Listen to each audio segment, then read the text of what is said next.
times he was running, you know, just to show how indeed he is athletic, and he will really need that, because now he has been elevated to the topmost position in the land.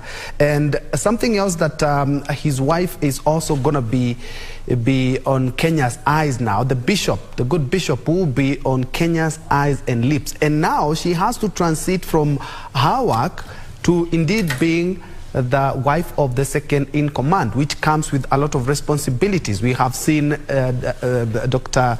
Ruto's wife actually in so many functions here and there. We saw Margaret Kenyatta as well in so many projects, including Beyond Zero. So they have to change their lives as soon as their husbands take the oath of office today. And talking about taking, we had talked about something, is that Kenyans, you can see Kenyans from all walks of life, from all the 47 counties, and we were talking about 2.5 trillion has been able to be narrowed down to counties. That is something that the devolution has quite brought in, and this is a second regime after we promulgated the 2010 constitution, 2.5 trillion. And okay, hold the thought. Let's first of all cross over to Kasarani and listen in. Many hours of hard work, and today we're finally here to celebrate the culmination of the achievement of His Excellency, the President of the Republic of Kenya, William Ruto. We, the people of Nairobi, are extremely happy that we are hosting this historic event in this city, and I would welcome everybody to come in and join with us so that we can look forward to the building of a prosperous nation. There are so many challenges we are facing as city residents. What next for us after this, after the taking of oath by the President-elect and his deputy? I think we expect very, very dynamic leadership. Our leader has shown us, he has been very, very consistent. He has told us the things that we need to follow through in terms of what we are doing within the city ourselves. We are also working on that same program, and we want to make sure that we support him to be successful, to achieve the programs, the bottom-up policies, the issue of uplifting those at the bottom, the issue of supporting businesses, the issue of developing infrastructure, the issue of developing education, ensuring that we do things like school feeding in Nairobi and across the country. There are many things that we have put in our manifesto, and it's also in the national manifesto, and I know the President is going to lead us in that journey. We have seen so many hustlers, those people who are living below $1 per day. They have turned up here as early as 5 a.m. What would you encourage them now? This is a day of hope. It's a day of anticipation. It's a day of a new beginning. And I believe that the things that we are going to do and the things we are going to achieve with the new government will help them directly achieve better lives, better days for their children, better days for their families. And that's what we would like to do in this country. That's what we would like to encourage everybody to do, to work hard. So when people wake up early to come and celebrate this, I think it's an indication of the hope and aspirations of a huge number of our citizens, and that's what we encourage them to do every single day as they go around looking for food and whatever else for their families. Your parting words before I let you go? I think it's a brilliant day. Let every Kenyan enjoy this, celebrate to the fullest, because today we begin a new era. Thank you, sir. Good day ahead. Thank you. Thank you.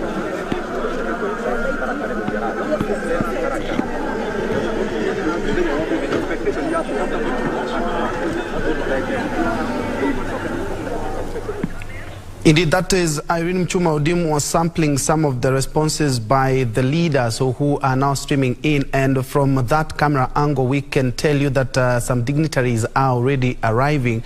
Remember, the 60,000 capacity stadium is full to the brim. We cannot authoritatively say exactly who those dignitaries are, but it's a good thing that Kenyans are seated, and it's 8:08, and we have seen even dignitaries already arriving. Earlier on, UDA Secretary General there talked about they are being rewarded for good work that they did, and especially when you talk about the DP, and now they're being rewarded with more work. And when it comes to devolution, well, as I was saying earlier, is that 2.5 trillion has been devolved to counties over the last say 9.5 years. What for me I'm looking forward is that how can we now see the benefits of this kind of money that has been invested in the counties? And do we need to change the structure of the kind of investment we've done? We've realized some of the counties that are governors are inheriting governments where 50% of what they were getting went to recurrent expenditure. So we need to reorganize the structure of those economies so that more money can go to development, and the development can be able to start bringing the returns that we expect. Counties are economies by themselves. For example, in Nakuru, where I come from, is that 6% of the national economy comes from Nakuru. 26% of the national economy comes from Nairobi.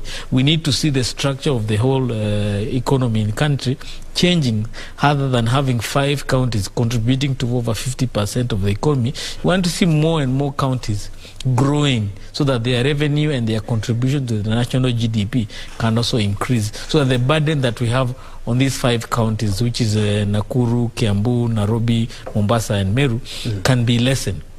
We want to see counties like Turkana, Nyandarua, Nyeri, Laikipia doing more to the national outlook of the economy. And that I mean that I'm looking forward where now some of the manifesto and economic plans that Ruto's administration will have will require that investments are done in those counties, so that those counties' economy can also be able to grow and contribute bigger in the economy. So it's good that Uhuru took the bold step of devolving governments immediately took over, but now we need now that the devolved governments are already there, what do we need to do to make them better? One of the areas that we have always had a concern is that the amount of money being devolved is not enough. That is one.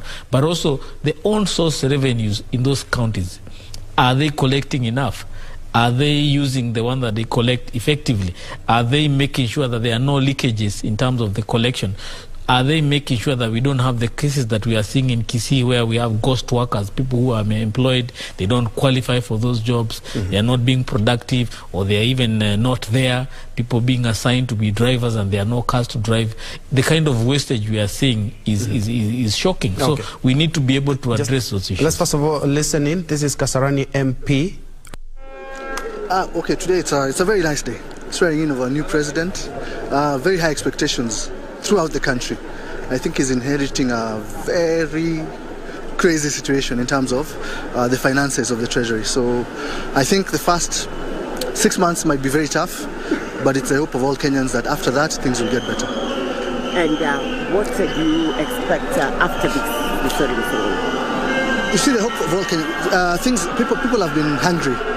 People don't have money in their pockets. I think the hope of all Kenyans is that there's change that comes with the new presidency.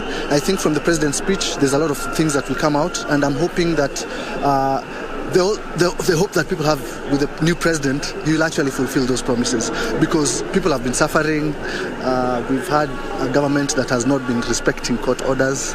We've had a government that has really impoverished the people of Kenya. So I'm hoping in the next few years, I know it will take time, hopefully in the next 2-3 years everything will have changed and people will have money in their pockets. We won't have cases of people going hungry, people not going to school, and that's the change I hope that will come with the new presidency.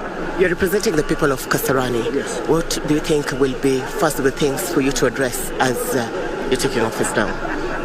We do have a lot of problems in Kasarani, and most of them are basic needs. People are hungry. We don't have basic infrastructure, especially like in the wards of Njiru and Rai. Water is a problem. It doesn't reach all the communities and all the families in my constituency. So I'm hoping with the help and in partnership with the national government, we'll be able to achieve all those objectives, so that at least from a starting point, people live a dignified life. Then after that, we can bring infrastructure to the community. Thank you. Have a good day. Thank you very much.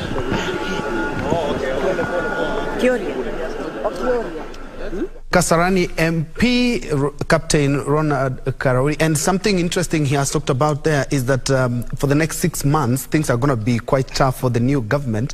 But something else, talking of tough, during the COVID-19 pandemic, the diaspora came in handy for Kenyans. And there's something that President Uhuru Kenyatta mentioned yesterday, that we are now doing around 400 billion diaspora remittances. And there's something interesting that the President-elect also said in regards to the diaspora. He said that he is going to make a ministry dedicated for the diaspora, because it's somewhere that we cannot ignore, bringing in 400 billion every year. I think it is being very real. When I could see the member of parliament was just spoken from Mbagasi that Kasarani, things are very tough, and that's actually the true position. And why we talk about the diaspora, I think this is a more informed, a more capable or able society. And if they can really be able to pump in such amount of resources to Kenya, I think that will give us a helping hand. It will also, revitalize the kind of the trade or other investments that we have in this country. But however, we need not to forget that Kenyans who are now, facing the true economic situation, I think they themselves they must rise up and pull up their sleeves, and then they move on. There is nothing going to be easy, my brother. The Kenyans must, the expectations that we are banging so much on the new leadership,